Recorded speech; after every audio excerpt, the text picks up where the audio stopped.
చంద్రుడు శ్రీ మహాలక్ష్మీదేవితో పాటు క్షీరసాగరం నుండి ఆవిర్భవించాడు. శ్రీ మహాలక్ష్మీదేవికి చంద్రుడు సోదరుడు. పౌర్ణమి ముందు చంద్రుడు పూర్ణకాంతితో ప్రకాశిస్తాడు. శ్రావణ మాసం శ్రవణ నక్షత్ర యుక్త మాసం. ఇది తన భర్త అయిన శ్రీ మహావిష్ణువు జన్మ నక్షత్రం. అందువలన శ్రీ మహాలక్ష్మీదేవి మరింత ప్రసన్నంగా ఉంటుంది. అలా శ్రీ మహాలక్ష్మీదేవి ప్రసన్నంగా సంతోషంగా ఉన్న పున్నమి ముందు శ్రావణ శుక్రవారం రోజున ముత్తైదువులు ఈ వరలక్ష్మీదేవిని ఆరాధిస్తే నిండు నూరేళ్లు సుఖశాంతులతో వర్ధిల్లుతారు.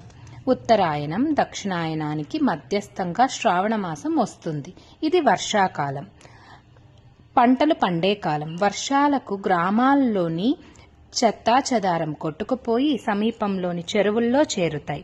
సారవంతమైన మట్టి పొలాలకు చేరుతుంది. బావులు, చెరువులు నీటితో నిండుతాయి. అందరికీ చేతి నిండా పనులు ఉంటాయి. తద్వారా సొమ్ములు అందుకే సకల సంపదలు కలిగిస్తుందని 2వ శుక్రవారం శ్రావణ మాసంలో ఈ పండుగను ఆచరిస్తున్నారు. కలశం. వరలక్ష్మి వ్రతంలో భాగంగా కలశాన్ని స్థాపించి పూజించడం జరుగుతుంది. కలశం అమ్మవారికి ప్రతిరూపం. కలశ పాత్రగా ఏ లోహమైనా మనం ఉపయోగించవచ్చు. అది పృథ్వీతత్వానికి సంకేతం. అందులో పోసే నీరు జలతత్వానికి సంకేతం. అందులో కలశాన్ని పూర్తిగా నీరుతో నింపం కనుక శూన్యస్థితి ఆకాశతత్వానికి సంకేతం. మనం చదివే మంత్రం వాయుజనితం. అది వాయుతత్వానికి సంకేతం. కలశం ముందు ఉంచే దీపం అగ్నితత్వానికి సంకేతం. ఇలా పంచభూతాలను ఒక్క చోటికి చేర్చి పూజిస్తాం. ఈ విధంగా పంచభూతాల్లోనూ వ్యాప్తించి ఉండే శక్తి స్వరూపమైన అమ్మను ఆరాధించడం కలశారాధనలోని అంతరార్థం. వరలక్ష్మి నైవేద్యానికి పూర్ణం బూరెలు, పులగం, గారెలు, పరమాన్నం, చక్కెర పొంగలి, పులిహోగ్రే, పెసరు బూరెలు తయారు చేస్తాం. దీనికి పంచదార, మినప్పప్పు, జీలకర్ర, పాలు, నెయ్యి, ధాన్యం ఉపయోగిస్తాం. దీనిని ప్రసాదంగా భావిస్తాం. వీటిలో ప్రోటీన్స్, విటమిన్స్, ఇతర పోషకాలు ఉంటాయి.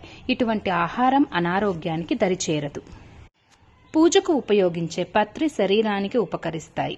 ఉసిరిక, మారేడు, నేరేడు, జమ్మి, రావి, అత్తి, జాజి వంటివి పూజకు ఉపయోగిస్తారు. వీటి వలన శ్వాస సంబంధ రోగాలు, చర్మ సంబంధ రోగాలు, కంటి సమస్యలు, మహిళలకు నయం అవ్వడానికి పత్రి ఎంతో ఉపయోగపడుతుంది.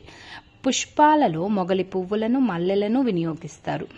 ఇవి పరిసరాలను చాలా ప్రభావితం చేస్తాయి. వీటి వల్ల వాతావరణం ఆహ్లాదకరంగా ఉంటుంది. ఏకాగ్రతను పెంచుతుంది. తలపోటు, కళ్ళ నొప్పులు రాకుండా పువ్వులు కాపాడుతాయి. అందుకే పూజలో ఉంచిన పువ్వులను మహిళలు స్వయంగా తలలో ఉంచుకుంటారు. వరలక్ష్మి వ్రతంలో ఉపయోగించే 9 రకాల పండ్ల వల్ల బలమైన కండరాలు, ముడతల్లేని చర్మం, చక్కని జీర్ణశక్తి, సమృద్ధిగా రక్తం, ఎత్తుకు తగిన బరువు, రోగనిరోధక వ్యవస్థ, కాల్షియం వంటివి, వైటమిన్స్, వాటర్ కంటెంట్ ఉండే ఫ్రూట్స్ చాలా ఉపయోగిస్తాం. అందువలన మనకి ఒక్కొక్క పండు ద్వారా ఇవి లభిస్తాయి. ధన్యవాదాలు.